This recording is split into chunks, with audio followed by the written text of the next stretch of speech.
એક સમયની વાત છે. એક ગામમાં બે બિલાડીઓ રહેતી હતી. બંને ઘણા પાક્કા મિત્ર હતા. તે બિલાડીઓને ખાવા માટે જે પણ મળતું તેને તેઓ આપસમાં વહેંચીને ખાતા.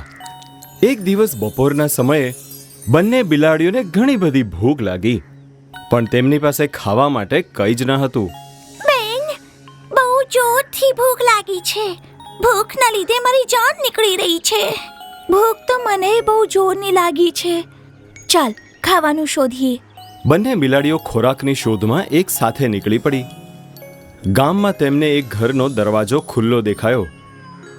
બિલાડીઓએ આમ તેમ માથું ફરાવીને જોયું, પણ તેમને આજુબાજુ કોઈ જ નહીં દેખાયું. બંને સંતાઈને તે ઘરમાં ઘૂસી ગયા. તેમને થાળીમાં પડી એક રોટલી દેખાઈ. બેન, એક જ રોટલી છે, પણ રોટલી બહુ જાડી દેખાઈ રહી છે. આ રોટલીથી આપણા બંનેનું પેટ ભરાઈ જશે. હા બેન, જલ્દીથી આ રોટલી લઈને ભાગી જઈશું, નહીં તો ઘરનો માલિક આવી જશે. આ કહીને એક બિલાડીએ રોટલી ઉપાડી લીધી અને બંને ત્યાંથી ભાગી ગયા. બંને બિલાડીઓ ગામની બહાર એક ઝાડની નીચે બેઠા. બેન, ભૂખ તો બહુ જોરની લાગી છે. જલ્દીથી રોટલી તોડ. હા, તોડું છું. રોટલી વેચવા માટે એક બિલાડીએ રોટલી તોડી, પણ એક ટુકડો નાનો અને બીજો ટુકડો મોટો તૂટ્યો. જે બિલાડીએ રોટલીના ટુકડા કર્યા તેણે નાનો ટુકડો બીજી બિલાડીની તરફ ફેંકી દીધો. આ જોઈને બીજી બિલાડી બોલી, આ શું? છોટો ટુકડો મને આપી દીધું ને મોટો તે લઈ લીધું? આ તો ખોટી વાત છે. આપણે બંનેને જે પણ મળે છે તે આપણે ઈમાનદારીથી અડધો અડધો કરીને લઈએ છીએ. આજે તો તું બેઈમાની કરી રહી છે. મોટો ટુકડો હું ખાઈશ. રોટલી મેં ઉપાડી હતી, એટલે મોટો ટુકડો તો હું ખાઈશ. અને આ વાતમાં બંને બિલાડીઓ વચ્ચે ઝઘડો શરૂ થઈ ગયો. બંને બિલાડીઓને ઝઘડતા એક વાંદરું જોઈ ગયું. ત્યારે જ વાંદરાને આ ઝઘડામાંથી પોતાનો લાભ લેવાનો વિચાર આવ્યો અને તેણે ઝાડ પરથી નીચે છલાંગ લગાવી અને ઝઘડતી બિલાડીઓને પાસે જઈને કહ્યું, અરે બિલ્લી રાની, આપસમાં ઝઘડો કેમ કરી રહ્યા છો? વાંદરા ભાઈ, અમે બંને બહુ સારી બેનપણી છીએ. અમને ખાવાની પીવાની જે પણ વસ્તુ મળે છે તેને અડધો અડધો કરીને અમે ખાઈએ છીએ. પણ આજે મારી સાથે બહુ બેઈમાની કરી રહી છે. પોતે રોટલીનો મોટો ટુકડો લઈ લીધું અને મને નાનો આપી દીધું. હા, આ તો એકદમ ખોટી વાત છે. બિલાડી રાણીને આવું નહોતું કરવું જોઈતું. પણ કોઈ વાત નહીં, જો તમે બંને સહમત હો તો હું આ વસ્તુનો નિકાલ લાવી શકું છું. તો કેવી રીતે ફેસલો કરીશ? મારી પાસે એક તરાજુ છે. એમાં હું આ બંને ટુકડા રાખીને જોઈ શકું છું કે કયો ટુકડો મોટો છે અને કયો નાનો, અને પછી આપણે બંને ટુકડાને બરાબર કરી લઈશું. બોલો, મંજૂર છે? બંને બિલાડીઓને વાંદરાની વાત ગમી ગઈ. તેઓ તૈયાર થઈ ગયા. વાંદરો ત્રાજવું લઈ આવ્યો.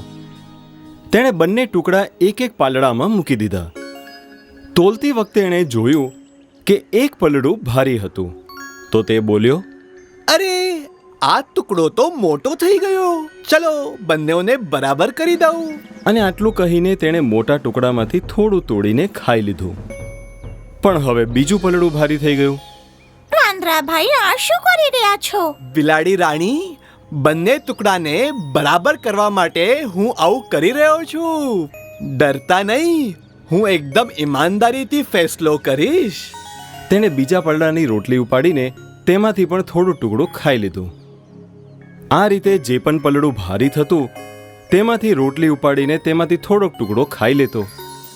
બંને બિલાડીઓ ગભરાઈ ગઈ. વાંદરા ભાઈ, તે અમારી રોટલી અમને આપી દો. અરે, આવી કેવી રીતે આપી દઉં? ફેસલો તો હજુ થયો જ નથી. જો તમે બંનેઓએ મને સરપંચ બનાવ્યો છે તો ફેસલો કરવો મારો ફરજ છે.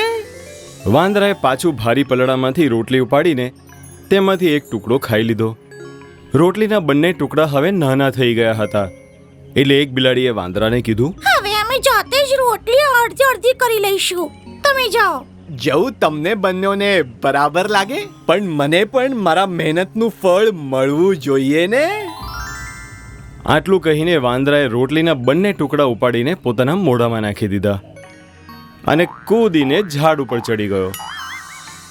બેચારી બિલાડીઓ એકબીજાને જોતી જ રહી ગઈ. શિક્ષા: આપસી ઝઘડાનું પરિણામ ખરાબ જ હોય છે. અમારા YouTube ચેનલને હમણાં સબસ્ક્રાઇબ કરશો. નવા વિડીયો જોવા માટે બેલ આઇકોન જરૂર દબાવશો. તમે અમારા વિડીયોઝ ઉપર કમેન્ટ જરૂર કરશો. વિડીયોને લાઈક કરીને મિત્રોને શેર જરૂર કરશો.